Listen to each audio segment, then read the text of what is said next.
going to be doing today is just having a conversation with Laddie Carter, who is the founder and director of the THS shelter here in Carrollton. Many of you have been extremely gracious and making donations to the COVID response fund. And so we thought we would just invite some of our grantees just to have a conversation with how things are going. So Laddie, how are you doing today? I'm doing great. How about you? I'm doing good. First of all, just if we'll share with folks who are having a chance to click in and listen for a few minutes, how have y'all been able to use the grant funds you received from the COVID fund? Well, the majority of our funds are spent on sheltering, whether it be motels, helping with rent, doing application fees, that kind of thing, even sometimes power to help them keep them in a sheltering place. And if it were not for the funds that we've received, we could not do this. 30% of our budget goes toward sheltering. 30% of has been toward for COVID related people in our sheltering budget. And we've spent about 26,400 for the 3-month period, which Wow. is just for COVID. Yeah. What is that? I'm assuming that's a larger increase than what y'all typically see without COVID. In the 3-month period, we have spent 93% of our budget toward sheltering, where last year the whole year was 73%. Wow, that's phenomenal. Just right quick. So people may not really kind of understand about the whole hotel situation. Can you explain kind of how people kind of end up there and why we have such a large population that are in the extended stay hotels? Uh, I would say most of them have at one time been in an apartment or in some kind of stable living condition. Um, and they've just not been able to keep up their payments, and have ended up in motels. Some of them have lived in motels already and just can't make their payments. Yeah, Motel expenses are huge. yeah. Well, what has been like some of the biggest challenges that y'all have faced during this season of COVID? Okay, I've thought about this, and I guess this is just a personal thing, not really a challenge, but not being able to work with and we call them guests rather than clients, on a one-on-one basis, seeing them face to face, really getting to know them and get their true feelings. But the biggest challenge, I guess, is being able to discern how to help them and not having enough trained volunteers to be able to contact them and really do more than just pay for a motel, but to be able to help them bridge to a better way of life, you know, get them the right resources, how to file for this and that, and navigate them through the government procedures are just so hard right now, especially. Always been hard, but even harder now with having to do everything by phone. Yeah.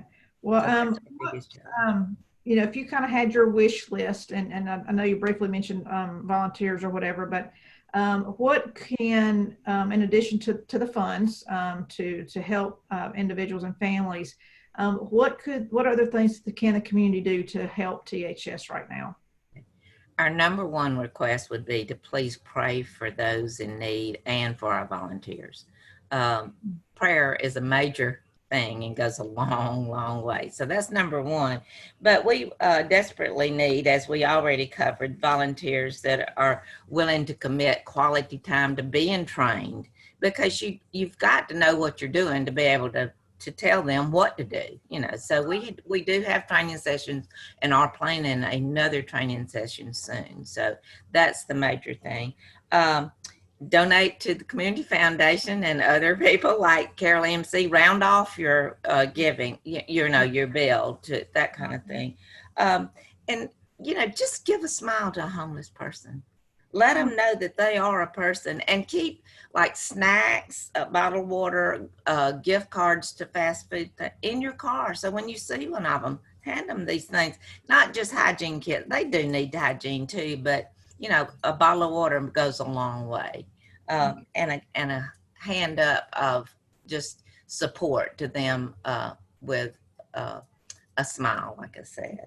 Um, And they can also go to our Facebook page and see a list of things that are needed. oh, great. Well, let me ask you this specifically about volunteers in case somebody is watching this and thinking, that they might be interested.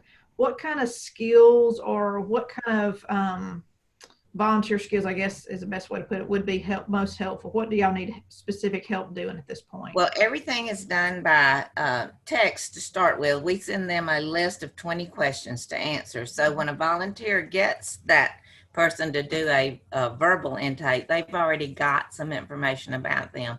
And then we have a form that they just go through and ask questions. So just being able to talk to them with some personal feeling and get and also we have to tell them the resources that are available so that they can translate to them the resources.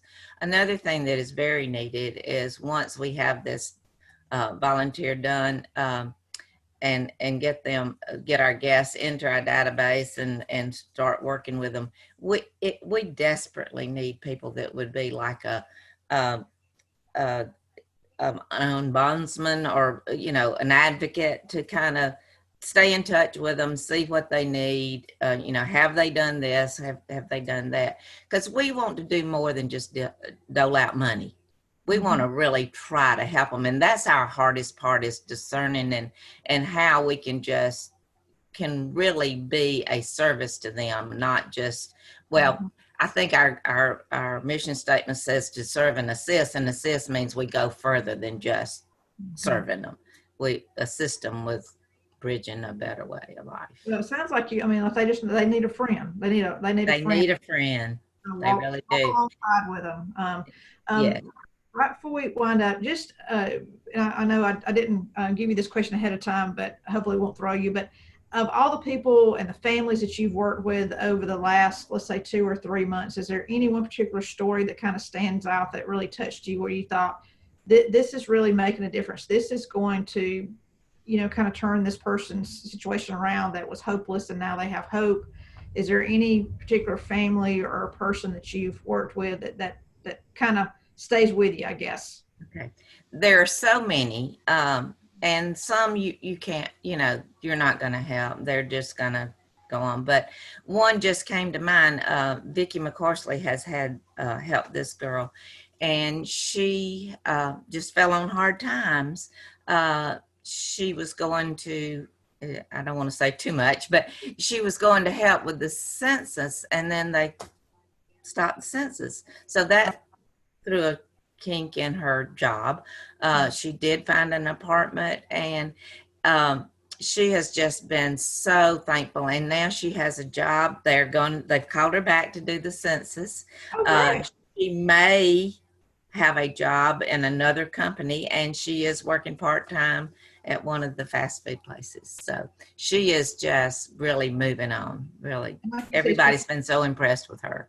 And sometimes people just need that little bit of help and a friend to kind of help them walk through that. So well, thank you so much on behalf of the donors. I'm glad that the funds were there to help.